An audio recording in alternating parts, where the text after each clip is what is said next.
seperti Nabi yang nggak boleh dikritik, sedangkan Nabi nggak seperti itu. Ayo lihat yang di Jawa itu, di Solo, siapa novelnya, novel ya, yang mengkritik Habib kan disamakan dengan iblis. Astagfirullahaladzim. Apakah seperti itu karakter Rasulullah Shallallahu Alaihi Wasallam? Yang saya temukan, yang beredar, bahwa yang dinisbatkan, yang saya ketahui sebelum saya taubat, Duriah Rasul itu ada. Habib Rizik sudah menunjukkan bahwa kesepakatan, bahkan persetujuan, bahkan kesatuan umat Islam bisa menggetarkan kezaliman, saudara. Semakin kuat para muhibin membela mati-matian seperti Mas Wafi, oleh sesepuh Sidogiri sampai bilang bahwa Wafi itu leluhurnya, kakeknya itu adalah PKI. Panggil orang langsung jadi 212, langsung jadi 212, jutaan orang, lebih banyak daripada orang yang haji, lebih banyak daripada orang yang haji di Mekah loh. Dan itu sangat mempengaruhi negara kita, itu pelajaran yang sangat mahal. Jadi kalau kita bersatu, itu akan menjadi ketar-ketir orang-orang yang zalim itu. Semakin dibela semakin remuk, dibela mati-matian semakin hancur, semakin mencuat di framing semakin rungkat. Itu ya, kalau cuma buzzer typingan ini ya bukan kelasnya lah. Mereka kan cuma tidur typingan, gak ada kerjaan gitu. Mereka marah, mereka mencaci maki, mereka menghujat, mereka memprovokasi, ngajak perang dan lain-lain. Itu kan Rizik seperti itu, menghina, mengejek, memframing dan lain-lain, membayar beberapa orang untuk menguatkan bahwa mereka benar-benar duriah Nabi. Orang Yaman itu adaku kuluban, adaku dan apa gitu ya, bahwa hatinya itu lembut-lembut. Itu masa itu Taman Getsmani maksudnya? Masa itu adalah orang-orang Amerika? Orang Yaman ternyata, kata Nabi itu nih. Jadi saya kadang heran, yang mereka baca apa sih sebenarnya? Sedangkan masyarakat ini semakin terus bergerak seperti bola salju menggelinding dan semakin besar, berupaya sehebat dan sekuat apapun dari klan Ba'lawi, bukan justru malah menguatkan, justru malah semakin menghancurkan kredibilitas dan martabatnya. Yang membantai Indonesia sampai 3 abad setengah, Oten. Kemudian yang korupsi beratus bahkan ribuan T, Oten. Seandainya nih para habaib atau klan Ba'lawi dibakar laksana garu, kalau harum berarti benar-benar duriah Nabi. Itu logika saya. Tapi ternyata kenyataannya, fakta di lapangan menemukan, di saat dibakar dengan adanya polemik nasab ini, bukan harum, semakin jijik saya melihatnya. Kemudian yang sampai sekarang dikejar-kejar sampai ke luar negeri, Oten. Yang menghina Al-Quran sampai ada 212, Oten. Tidak boleh bertanya, ngapain ikut campur urusan nasab? Itu kan didoktrin supaya tidak terlibat, tetap bodoh, tidak mau kenyataan yang terjadi. Seperti apa yang sebenarnya? Uni kan orangnya kritis nih ya, Uni kan orangnya kritis. Saya tanya, pernah nggak Uni ada cerita habaib mengkorupsi uang negara berapa T gitu, pernah nggak? Itu yang 271 itu kayaknya habaib dari Yaman itu, Ustaz. Itu Katolik, Uni, orang Katolik. Kayaknya kayak muka Arab. Kok mukanya kayak orang Arab, Ustaz? Ya, sipit-sipit gitu. Dan cantik, Uni. Nah, itu Ustaz. Yang ini juga habaib itu, Ustaz, kayaknya, Ustaz. Lebih baik salah mencintai daripada salah membenci. Itu bukan mencerdaskan umat, itu membodohkan umat. Percuma antum mengatakan di bawah Smith tuh sombong begini begitu, sementara antum sendiri juga menghina orang lain. Jadi terkadang para pembenci ini sama seperti monyet, ya, sama seperti monyet gitu. Walaupun dikasih dikasih spaghetti gitu, dia tetap akan memilih pisang. Wah, nggak tepat analogi saya, seperti lalat lah gitu ya. Mengaku datang ke Indonesia untuk mencetak ulama dan kiai, kata Taufik Assegaf. Bohong, udah ratusan tahun Indonesia ini sudah Islam. Wali Songo sudah ratusan tahun, sedangkan habaib datang abad 18 akhir. Kalian jangan khawatir, seandainya orang-orang yang kalian kritisi itu nasabnya bukan sampai ke Rasulullah, bukan kalian yang tanggung dosanya, tapi mereka sendiri. Tapi ternyata mereka betul-betul sampai kepada Sayyidah Fatimah. Wah, kalian benci mereka, sementara mereka tidak merugikan kalian, habis kalian. Ya, cukup sudah kita dijajah sama Belanda, dibodoh-bodohi. Datang ke sini ingin membantu dan memakmurkan. Ternyata kekayaan sumber daya alam Indonesia dibawa.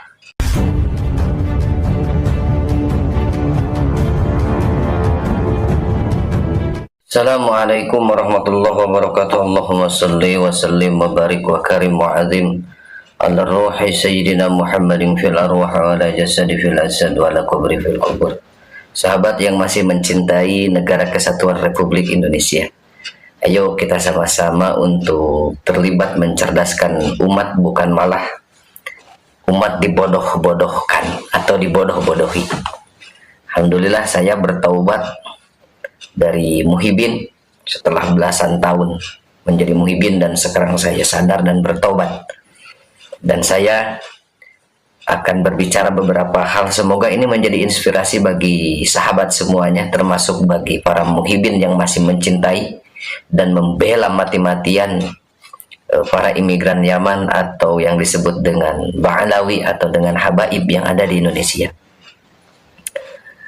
Sahabat, kita sudah mafhum semuanya, bahkan ini berlangsung sudah 100 tahun lebih lah, 145 tahun lebih. Cuma mulai boomingnya tentang habaib itu semenjak kemunculannya Front Pembela Islam, ya, yang dibawa oleh Rizik Syihab. Kenapa saya sebut Rizik Syihab, nggak pakai Habib Rizik Syihab atau doktor atau profesor? Karena kan ini ajaran beliau sendiri.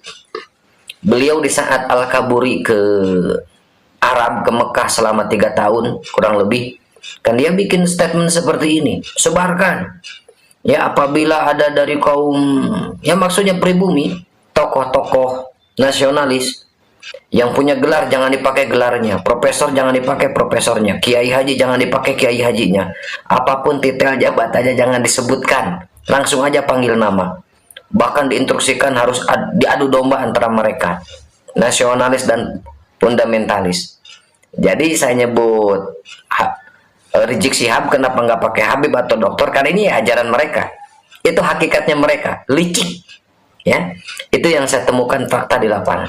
Kenapa saya semakin mantap dan yakin bertaubat dan lebih memilih untuk bersama berjuang dengan Laskar Sabirillah dan PWI, ya, Perjuangan Wali Songo Indonesia, karena saya melihat faktor apa yang terjadi di lapangan. Saya terus terang belum pernah membaca tulisannya Kiai Imaduddin, ya, tentang tesis tersebut. Saya jujur gak pernah baca.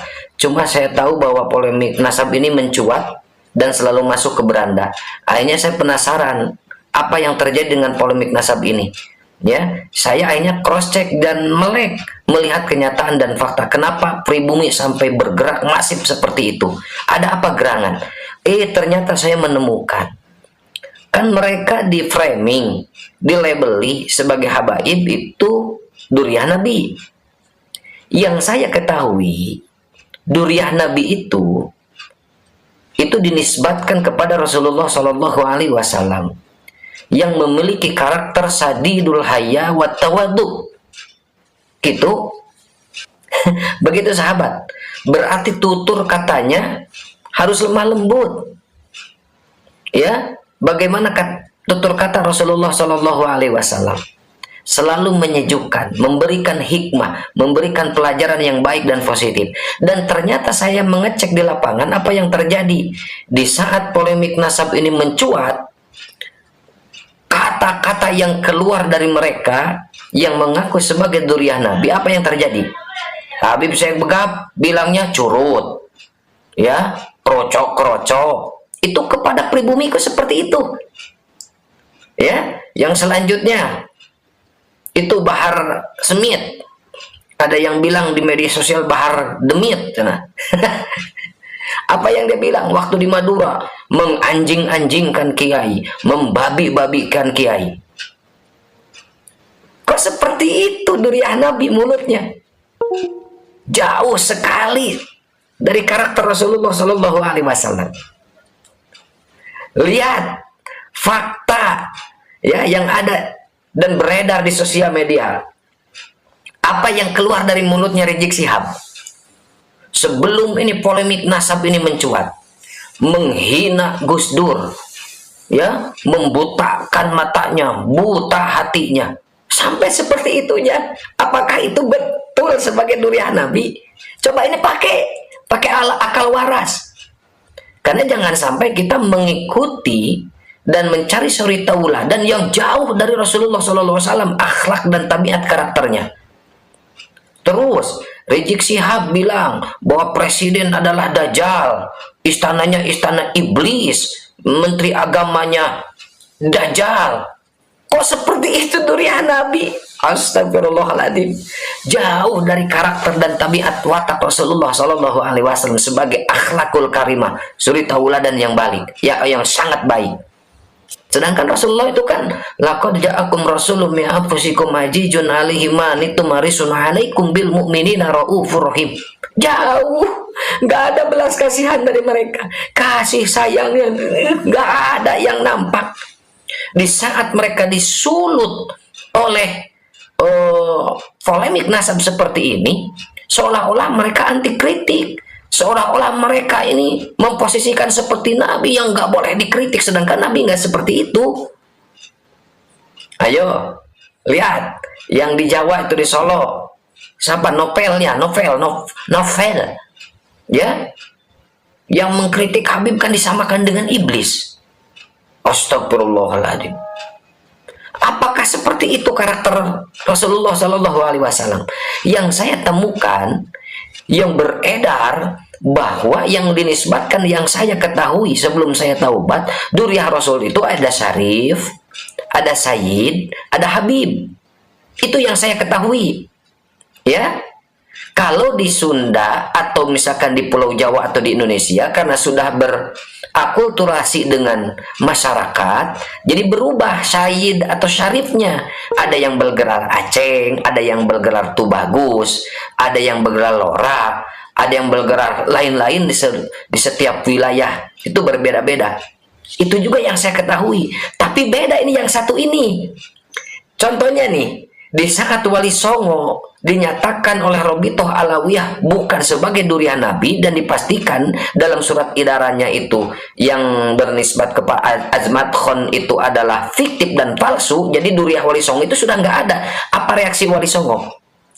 Para Aceh, para Gus, ya, dan Buyang, mungkin yang lain yang tuh bagus. Apakah bereaksi seperti yang kita temukan reaksi dari para habaib? Tidak, biasa-biasa saja, nggak marah, nggak ribut, justru malah mengkonfirmasi, mencari, menyelusuri data leluhurnya tentang Wali Songo, dan ternyata ditemukan dan diakui oleh Nakobah Ashraf Internasional.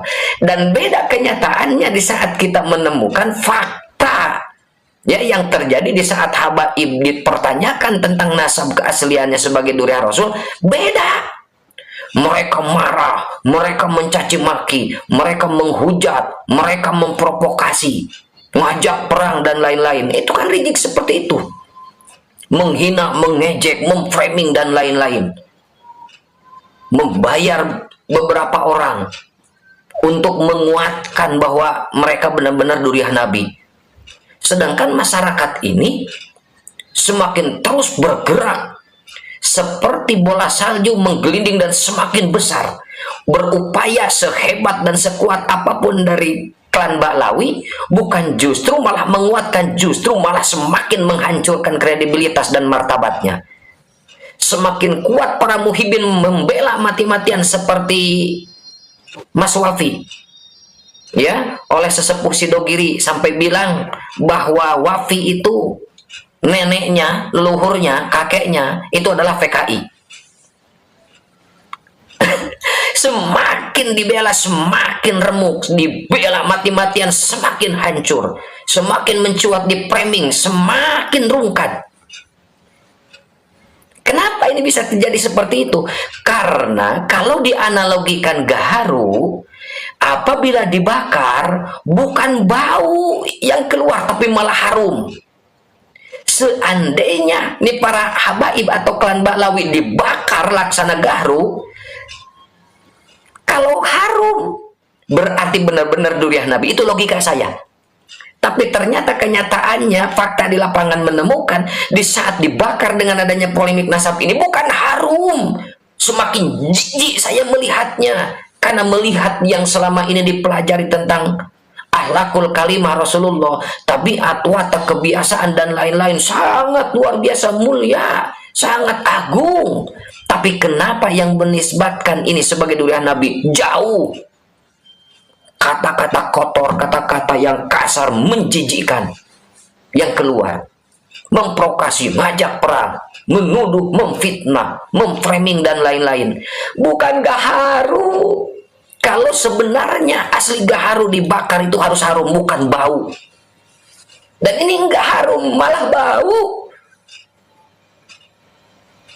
Begitu sahabat. Coba cek di lapangan, wahai para muhibin yang membela mati-matian. Kalian dikasih akal perangkat yang sangat luar biasa sama Allah. Memang ada beberapa tingkatan akal. Ajijiyah, hisabiyah, atoiyah, juhadiyah, dan akmaliyah. Cuma kalian para muhibin sudah dicekok di doktrin mati-matian, tidak boleh naik tingkat akal kalian. Tetap harus di ajijiyah, dimatikan, tidak boleh kritis. Tidak boleh bertanya, ngapain ikut campur urusan nasab? Itu kan didoktrin supaya tidak terlibat, tetap bodoh, tidak mau kenyataan yang terjadi. Seperti apa yang sebenarnya? Lebih baik salah mencintai daripada salah membenci. Itu bukan mencerdaskan umat, itu membodohkan umat. Ini nggak sadar, ini tokoh-tokoh kok berkata seperti itu. Makanya saya secara pribadi sungguh sangat berterima kasih kepada sosok kiai muda yang telah berkarya menciptakan 21 kitab, mungkin lebih kalau sekarang ya, dengan bahasa Arab, tulisan Arab, grammar yang sangat luar biasa, indah, rapi, ya. Ternyata mampu membongkar dan ternyata menyadarkan masyarakat Indonesia, ratusan juta Indonesia ini umat tersadarkan yang selama ini kurang lebih 145 tahun dibodohkan, dibodoh-bodohi dengan sejarah palsu, dengan fakta yang asli yang ditutup-tutupi. Ya, bagaimana yang terjadi? Kalau benar duriah Nabi asli, tidak mungkin menyuguhkan berita yang palsu. Mengaku datang ke Indonesia untuk mencetak ulama dan kiai, kata Taufik Assegaf. Bohong, udah ratusan tahun Indonesia ini sudah Islam. Wali Songo sudah ratusan tahun, sedangkan habaib datang abad 18 akhir. Begitu sahabat. Ayo, saya cek di lapangan, silakan cross check dalam versi sejarah di Indonesia seperti apa habaib awalnya datang ke Indonesia. Terus cek fakta di lapangan, mereka ngaku sebagai duriah Nabi. Kenyataannya seperti apa? Dawir, selalu minta duit, keliling ke sana kemari, ke setiap pesantren, ke setiap toko, ke para agnia yang punya dunia, yang punya duit. Apa yang terjadi? Berkedok silaturahmi, ujung-ujungnya duit. Berkedok duriah Nabi, ujung-ujungnya apa? Minta cewek. Dan itu sesuai perkataan dari kalangannya mereka sendiri. Kalau habaib itu kalau tidak duit, dawir, ya cewek. Dan itu fakta kenyataan yang terjadi. Ya sahabat, saatnya kita untuk cerdas. Jangan mau dibodoh-bodohi. Ya, cukup sudah kita dijajah sama Belanda, dibodoh-bodohi. Datang ke sini ingin membantu dan memakmurkan. Ternyata kekayaan sumber daya alam Indonesia dibawa. Belanda akan terkenal bahwa daratannya di bawah permukaan laut sampai membuat dam itu benteng. Makanya disebut Amsterdam. Itu bisa membangun karena bisa menjajah Indonesia, membodoh-bodohi. Datang lagi setelah Belanda, Jepang, katanya mau menyelamatkan dari penjajahan kaum Eropa, mau mengusir, tahu padanya tetap kita dibodoh-bodohi. Tadinya mau diselamatkan, malah semakin parah menjajah selama kurang lebih 3 tahun. Ini sisa-sisa antek Belanda yang dibawa oleh Belanda. Di situ Awarungkot yang tadinya jaya datang Jepang jadi tidak punya kekuasaan. Bubar semuanya termasuk Belanda dipulang-pulangkan. Setelah Jepang pulang, ya Indonesia merdeka, masih dibawa jumawanya, kelas-kelasnya, kasta-kastanya masih dibawa, masih dipakai. Sampai ketua PBNU nih akhir-akhir ini bilang bahwa mereka orang Arab, sisa-sisa yang dibawa oleh Belanda jadi antek-anteknya masih mempertahankan tuh kasta-kasta. Jumawa arogan, songong, sombongnya, naudzubillahi min dzalik. Kok durian Nabi seperti itu? Kan mustahil, gak masuk akal. Belajar sama Habib yang bodoh, yang jahil lebih utama daripada belajar sama kiai 70 kiai yang alim. Itu kan pembodohan namanya. Telapak kaki Habib yang kotor, maksiat, zina, mabuk sekalipun lebih mulia telapak kaki Habib daripada kepala kiai yang pakai sorban. Itu kan penghinaan. Hei para muhibin, gurumu dihina, gurumu dilecehkan, gurumu direndahkan. Kau bisa ngaji, kau bisa tahu Islam, kau tahu agama dari guru-gurumu ini, ulama-ulama pribumi. Kau diam saja, gurumu dihina, dilecehkan, direndahkan. Kau diam saja, malah membela mati-matian imigran Yaman yang dibawa oleh Belanda yang terlibat dalam penindasan kepada pribumi. Lihat fakta sejarah, kitabnya ada dan sudah beredar, Utsman bin Yahya, halaman 21 sampai 24. Silakan baca, buka. Betapa sadisnya fatwa Utsman bin Yahya. Kaum Toriko dan Sufi itu sesat, para pejuang yang memberontak ke Belanda itu bukan jihad. Itu bagaimana? Masa durian Nabi seperti itu malah merugikan umat Islam? Yang notabene kalau benar sebagai durian Nabi, masa merugikan umatnya, datuknya sendiri? Mustahil. Ini akal bisa menerima kejadian dan fakta seperti itu. Ini menunjukkan hakikatnya sebenarnya mereka bukan durian Nabi. Atas dasar itu saya bisa tobat, alhamdulillah. Seperti itu.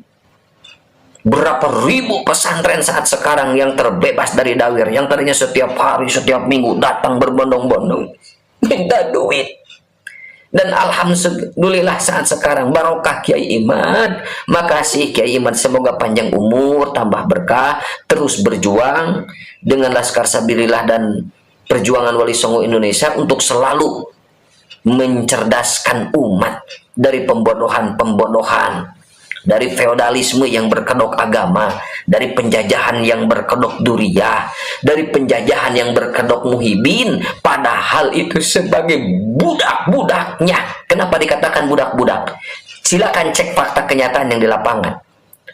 Kedoknya muhibin, hakikatnya adalah budak. Mereka harus menyiapkan segala sesuatu yang dibutuhkan oleh habaib. Saya berbicara sama oknum nih ya, oknum Habib. Karena memang tidak semua Habib yang seperti itu. Memang betul. Tapi sayangnya Habib-Habib yang baik diam saja, tidak ikut terlibat mencerdaskan kaumnya. Seolah-olah dibiarkan. Coba muncul ke permukaan, tunjukkan niat baik. Ini kan enggak, malah seolah-olah dibela. Seolah-olah ya, seolah-olah. Mohon maaf kalau salah.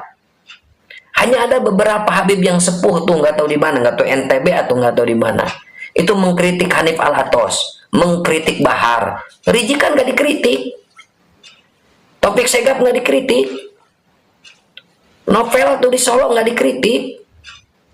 Ya, siapa itu yang bilang Habib Rizik gurunya NU? Kok nggak dikritik? Terus Habib-Habib yang baik, yang alim, yang mengerti tentang ilmu, kenapa diam saja? Bersuara dong. Karena kalau dibiarkan merusak martabat habaib yang baik-baik. Bersuaralah. Ikut terlibat mencerdaskan umat dan menyelamatkan marwah Islam. Terutama menyelamatkan martabat, harkat, marwah, nilai baik Rasulullah SAW. Ayo sahabat.